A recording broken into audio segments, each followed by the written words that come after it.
ప్రకాశం జిల్లా దర్శిలో AP CM Nara Chandrababu Naidu మాట్లాడుతున్నారు. ప్రళయించుదాం. మీరు ఒక విషయం గుర్తుపెట్టుకోవాలి.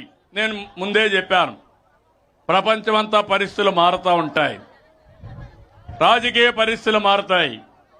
ఈరోజు అమెరికా ఉన్న పళంగా 25% డ్యూటీలు పెంచేశారు. దానివల్ల రైతులు పండించే పంటలన్నీ ఇబ్బంది వచ్చే పరిస్థితి వచ్చింది. అయితే నేను ఆలోచించేది, ఎప్పటికప్పుడు ఇవన్నీ దృష్టిలో పెట్టుకొని మీరు ఏ పంట వేయాలనో చెప్తాం, ఏ పొలంలో ఏ వాతావరణంలో ఏ పంట వస్తుందో చెప్తాం, ఎక్కడ నీళ్లు ఎప్పుడు ఇస్తాం ముందే చెప్పేస్తాం. దాని ప్రకారం మీరు పంట వేసుకుంటే ఒకవేళ ఇంటర్నేషనల్ మార్కెట్లో అనుకోని ప్రతిఫలాలు వస్తే కొనే బాధ్యత, మిమ్మల్ని నిలబెట్టే బాధ్యత ఈ ప్రభుత్వాన్ని చెప్పి కూడా మీకు తెలియజేస్తున్నా. అందుకని ఏపీ మార్కెట్ ద్వారా ఈ జిల్లాలో 20 మిలియన్ కేజీల పొగాకు కొనుగోలు చేసి డబ్బులు ఎంతైనా పర్వాలేదు రైతును ఆదుకోవాలని దగ్గర 273 కోట్ల రూపాయలు ఖర్చు పెడుతున్నాం. అందరూ మీనమేషాలు లెక్కేస్తారు. మా అధికార యంత్రాంగం కూడా చెప్పారు, నష్టం వస్తుందన్నారు. నష్టం వస్తే నేను భరిస్తా, నా రైతు చితికిపోవడానికి వీలు లేదని కొనుగోలు చేస్తున్నామని చెప్పి నేను మీకు తెలియజేస్తున్నా. మామిడి రైతులు చిత్తూరులో ఇబ్బంది వచ్చింది, ధరలు పడిపోయినాయి, ఎక్స్పోర్ట్స్ లేవు. కొనుగోలు చేసే ఫల్ ఫ్యాక్టరీస్ అన్ని ఎక్కడికక్కడ పడకేసే పరిస్థితికి వచ్చారు. నేను 4 రూపాయలు కేజీ, ఒక టన్నుకు 4,000 రూపాయలు ఇచ్చి నేను వాళ్ళని ప్రోత్సహించానంటే అది ఈ ప్రభుత్వానికి రైతుల పట్ల ఉండే అభిమానం, ప్రేమ. ఈరోజు మీరు చూస్తే 4,29,521 మెట్రిక్ టన్నులు మామిడి కొనుగోలు చేసిన పార్టీ తెలుగుదేశం పార్టీ, ఎన్డీఏ అని చెప్పి కూడా నేను మీకు తెలియజేస్తున్నా. ఇంకో పక్క కోకో, పామాయిల్ ఉంది. మధ్యలో లాభం రావాలని ఇంటర్ పంట కింద కోకో వేయించా, దానికి కూడా రేట్లు తగ్గిపోయినాయి. తగ్గిపోతే 500 రూపాయల చొప్పున ఇచ్చి దగ్గర 12 కోట్ల రూపాయలు ఇచ్చి అది కూడా కొనుగోలు చేసి ధరలు నియంత్రణ చేశాం.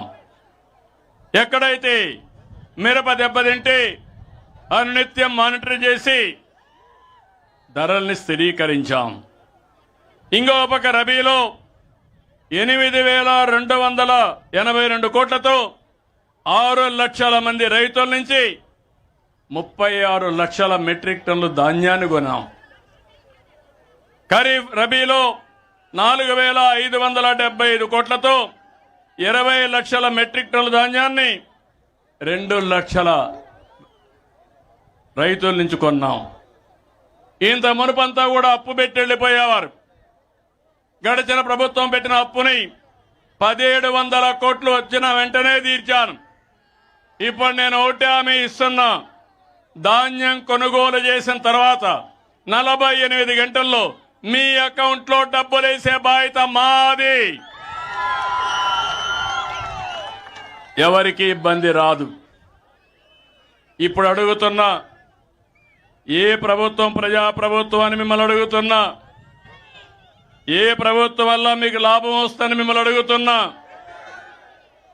కానీ ఈ సమయంలో ఇంకొక పక్క వ్యవసాయానికి ప్రత్యేక బడ్జెట్ తీసుకొచ్చాం. 15,278 కోట్ల రూపాయలు. భూసార పరీక్షలు చేస్తున్నాం. సబ్సిడీ విత్తనాలు గిట్టుబాటు ధరకిస్తున్నాం. భూసార పరీక్షలు 1,30,00,000 చేసి సాయిల్ హెల్త్ కార్డ్స్ మీకు ఇస్తున్నాం. నేల స్వభావాన్ని బట్టి జిప్సం కానీ, జింక్ కానీ, బోరాన్ లాంటి సూక్ష్మ పోషకాలని మీకు అందిస్తున్నా, సబ్సిడీతో అందిస్తున్నా. మానవ శరీరానికి న్యూట్రిషియస్ ఫుడ్ ఏ విధంగా అవసరమో భూమికి కూడా ఇవన్నీ ఉంటేనే సారవంతంగా ఉంటుంది. దానివల్ల మంచి పంట వస్తుంది. ఇంకో పక్క వ్యవసాయం ఇవన్నీ మీరు చూస్తే పరికరాలు 1488 కోట్లతో కొన్నాం. 4,99,000 మంది 99,000 రైతులకు ఇచ్చాం. రైతు రథం కింద 23,500 ట్రాక్టర్లు కొన్నాం.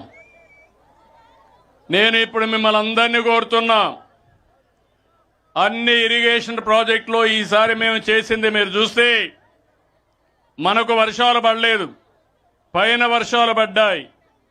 ముందు చూపుతో అన్ని రిజర్వాయర్లకు నీళ్లు వదిలిపెట్టారు. ఈరోజు మన రాష్ట్రంలో 1000 టీఎంసీ నీళ్లుంటే 750 టీఎంసీ నీళ్లు రిజర్వాయర్లు ఫుల్ అయి కళకళలాడుతున్నాయంటే అది ఈ ప్రభుత్వం యొక్క దూరదృష్టి అని చెప్పి నేను మీకు తెలియజేస్తున్నా. దీంతో నేను ఆగడం లేదు. ఎవ్వరికి కూడా తాగడానికి కానీ, వ్యవసాయానికి కానీ, ఇండస్ట్రీ కానీ నీటి కొరత లేకుండా చేయడానికి నదుల అనుసంధానం చేస్తాం. ఇది కాకుండా మీ అందరికీ హామీ ఇస్తున్నా, మీరు కూడా ముందుకు రావాలి, భూగర్భ జలాలు పెంచాలి. ఈరోజు వర్షాకాలం అయిన తర్వాత 3 మీటర్లో నీళ్లు ఉండాలి. మళ్ళీ వర్షాకాలం కంటే ముందు -8 మీటర్లో నీళ్లు ఉండాలి. మనం ఈ 5 మీటర్ల నీళ్లు వాడుకుంటే 600 టీఎంసీ నీళ్లు వాడుకుంటాం. ఇవి కాకుండా 1000 టీఎంసీ జలాశయాల్లో ఉంటే ఈ 2 వాడుకుంటే రాష్ట్రానికి ఇబ్బంది లేకుండా ఉంటుంది. నేను ఆ రోజు 14-19 68,000 కోట్ల రూపాయలు సాగునీటి ఖర్చు పెట్టాం. తర్వాత వచ్చిన ప్రభుత్వం 12,000 కోట్లు ఖర్చు పెట్టింది. ఎస్టాబ్లిష్మెంట్ కూడా పెట్టలేకపోయారు. ఇంకో పక్క మీరు ఒకసారి చూస్తే ఉచిత బీమా ఇప్పుడే ప్రధానమంత్రి గారు చెప్పారు, దాన్ని మొత్తం నాశనం చేశారు. డబ్బులు కట్టకుండా 3 ఏళ్లు నాశనం చేసి మళ్ళీ ఉచిత